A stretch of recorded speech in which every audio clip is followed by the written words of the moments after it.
Hello and welcome to Another Day, Another Evil. I'm your host Gina. And I'm Melissa.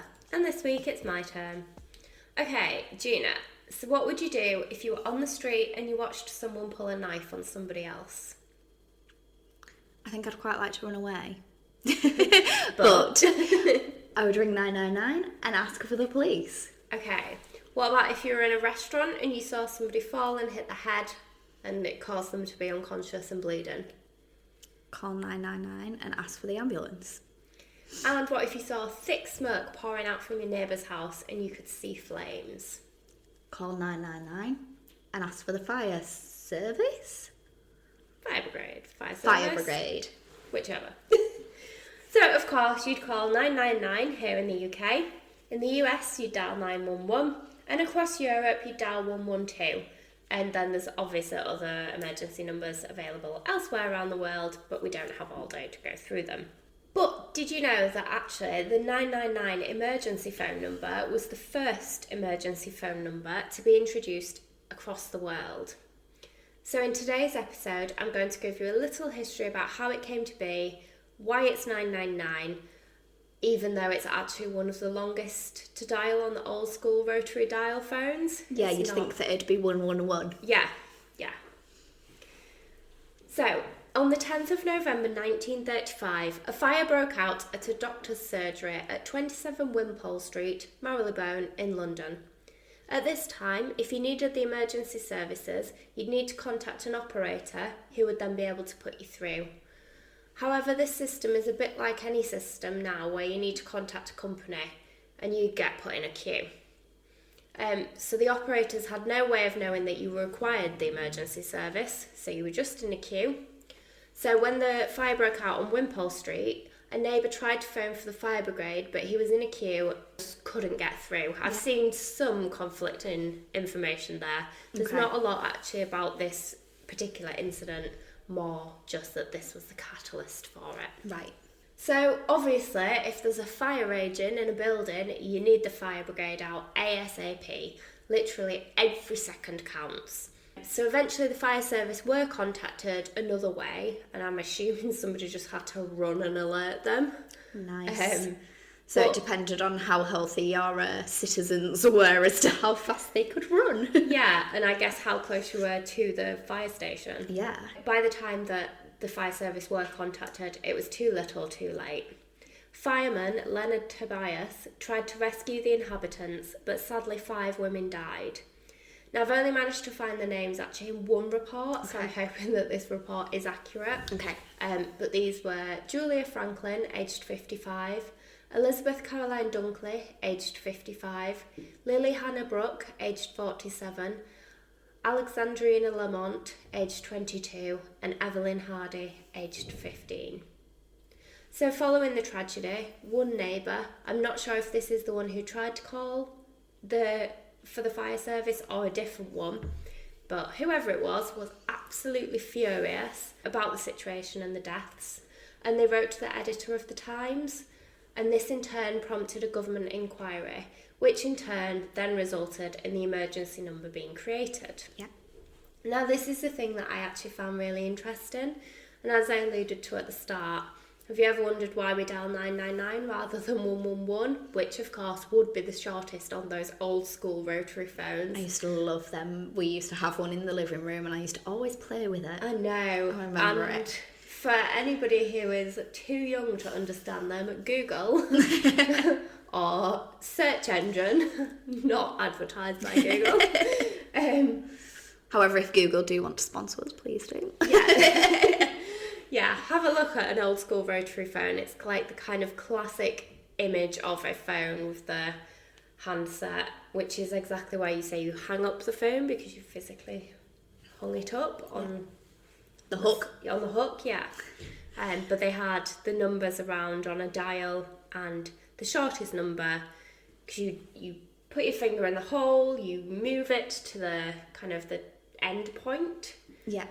And then it, the dial went back to its original point, so the 1 was the closest to the kind of dial-y thing, and 9 was Not the furthest away, because 0 was the furthest, but 9 was second furthest away. Pretty far away. It's a pretty long process, really. It is when, in an emergency, like those few seconds when you're trying to dial 9, you're like... yeah. So the General Post Office, who was at time responsible for telephone calls, proposed using a 3-digit number which would be easy to dial if it was dark or if there was thick smoke. Okay. They needed a number that could be easily located by touch. Obviously, kind of 4 and 5 in the middle. You don't want to be counting how many holes down you are in an emergency. So 111 was actually rejected because it could be triggered by faulty equipment or by the lines rubbing together. Oh, nice. That would be helpful, yeah. Yeah, which is something you don't even think about in kind of modern technology where everything's wireless, and that definitely wouldn't be an issue anymore. And obviously we now have the 111 kind of non-emergency emergency kind of number here in the UK. They couldn't use 222 because that would have rang the Abbey local telephone exchange. Of course. And they couldn't use 000 as the dialing of 0 would trigger dialing the operator. Which would then put you in a queue. Yeah. Yeah. So they settled on 999. And as I've already said, if you picture it, 9 was the second number up after 0, so it's relatively easy to find. Yeah. You're not counting it, you go to the bottom one, next one in, go, go, go. Yeah. And then, of course, the number needed to be a number that could be triggered without needing payment, so 999 was a free service, as it still is, you can ring. Can you imagine if they put it to, like, you have to pay to ring them? I know. I'm surprised they haven't. I know. I was just about to say, I'm sure that will come at some point. Yeah. So on the 30th of June 1937, the number was introduced, and this actually covered a 12-mile radius around London's Oxford Circus. And a notice was issued in the evening news telling people how to use it, which I actually think is great, and you kind of just forget that these were new things that needed to be explained to people, because you just know what happens and you take it for granted now. So Gina, do you want to read what was issued in the evening news for our listeners? Yes, of course. Okay. Only dial 999 if the matter is urgent. If, for instance, the man in the flat next to yours is murdering his wife, or you have seen a heavily masked cat burglar peering round the stack pipe of the local bank building. If the matter is less urgent, if you have merely lost a little Towser or a lorry has come to rest in your front garden, just call up the local police. So that's what was issued in the evening news. And then I also found this kind of, for our listeners, obviously you can't see this. It will be in the sources that we post on our show notes. But there's a little kind of pictographic that's telling you how to dial. I don't know if you want to read the information that's on this pictographic. Just a disclaimer, I'm not entirely sure whether this was released at the same time as the number came into B or whether this was a little bit later. Okay. There's no kind of definitive thing there. This just comes up on a lot of the sources. Okay, so on the picture it says how to dial, and then before commencing the dial, lift the receiver and wait for the dialing tone. So not everybody will actually know what that sounds like, but it says in brackets, a purring sound. Put your finger in the hole, turn it to the finger stop point, which you can only turn it so far, and then you lift your finger and the dial returns to its normal position. And then you repeat for the second, third letters of the exchange name and for 4 figures. And then underneath that it says free emergency calls, so don't insert coins. You lift the receiver, dial 999 and ask exchange for fire, police or ambulance. So the next thing I'm going to ask you to read, Gina, is another piece of information that was published in the local papers explaining kind of the emergency number.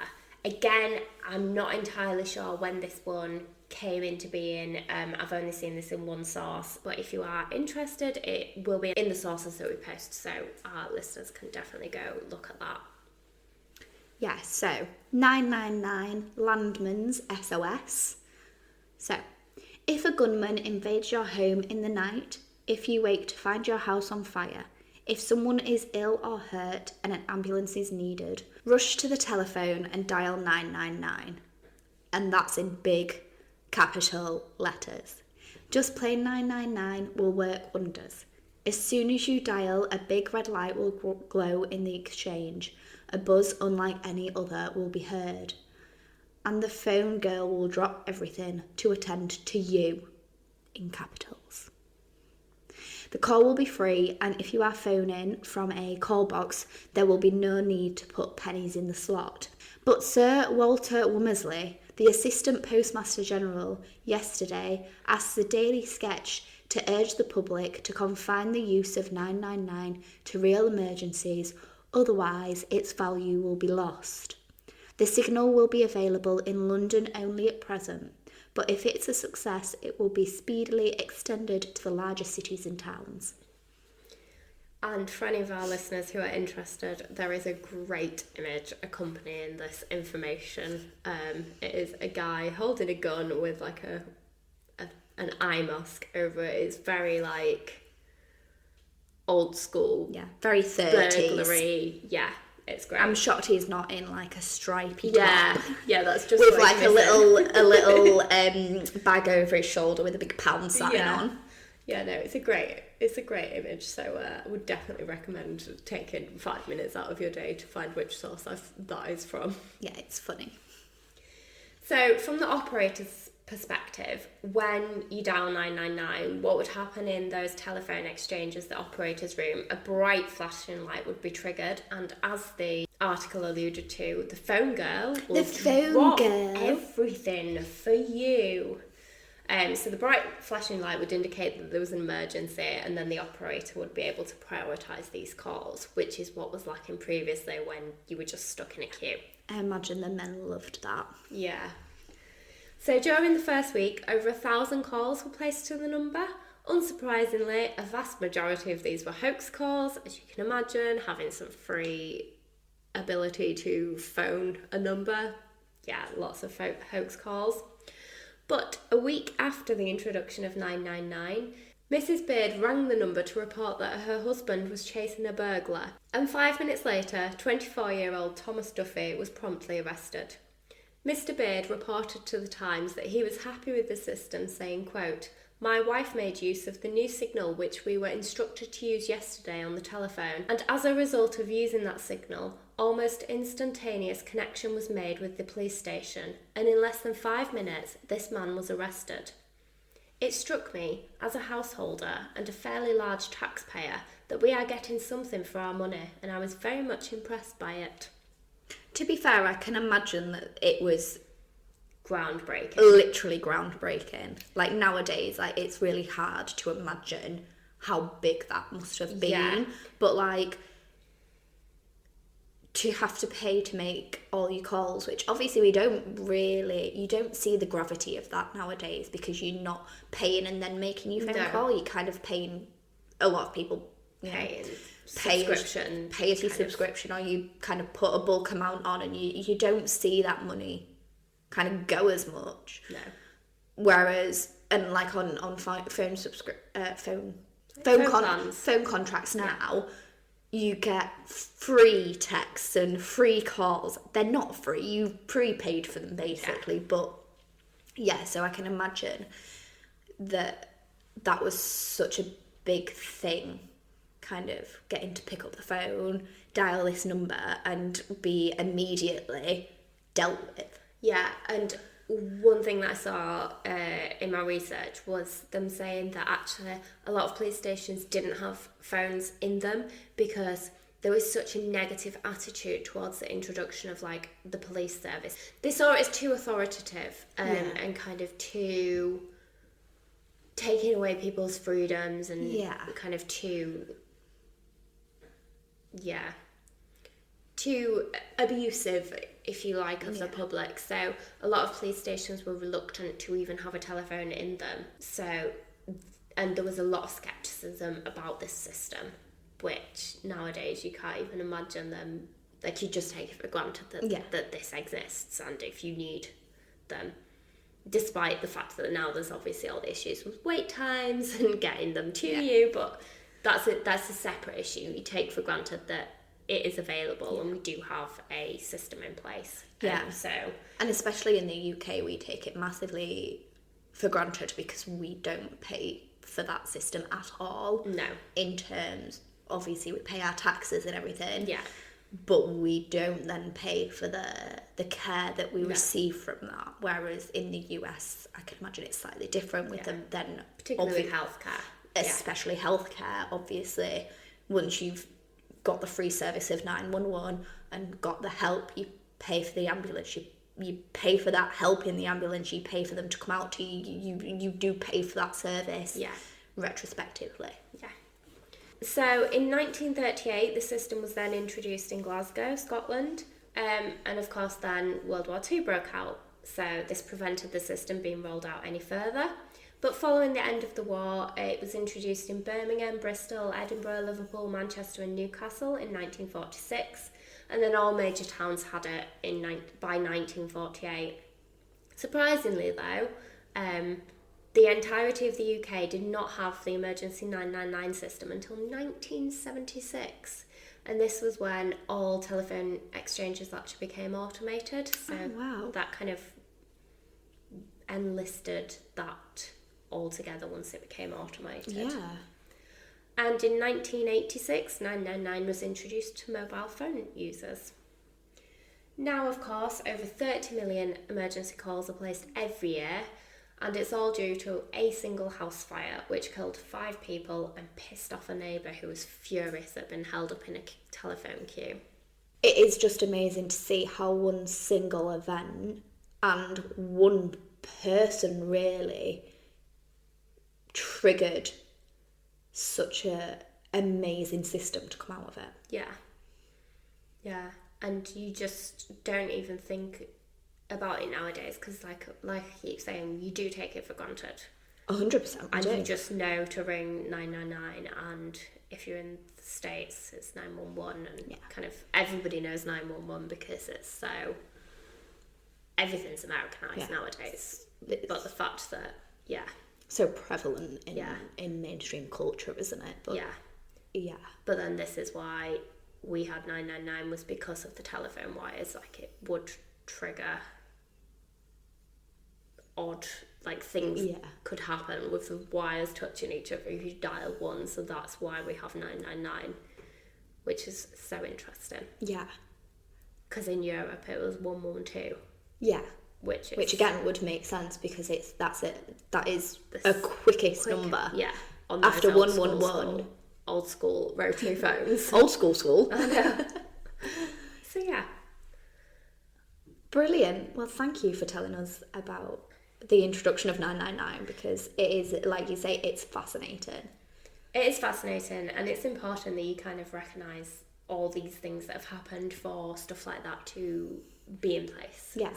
And we obviously always do try to know all the good things that do come out of disasters that do happen. We do like to highlight all the kind of good things that come out of all of these horrific events, so I think it highlights it beautifully. So thank you for listening, and we'll see you again next week. Stay safe. Goodbye. Thank you for listening to today's episode. Make sure you like, follow and leave us a review if you enjoyed it. All episodes are written and presented by Melissa and Georgina Scara. Editing is by Vicky Hunter. All of our sources can be found in our show notes or on our website. Take care. Stay safe out there. Goodbye. Goodbye.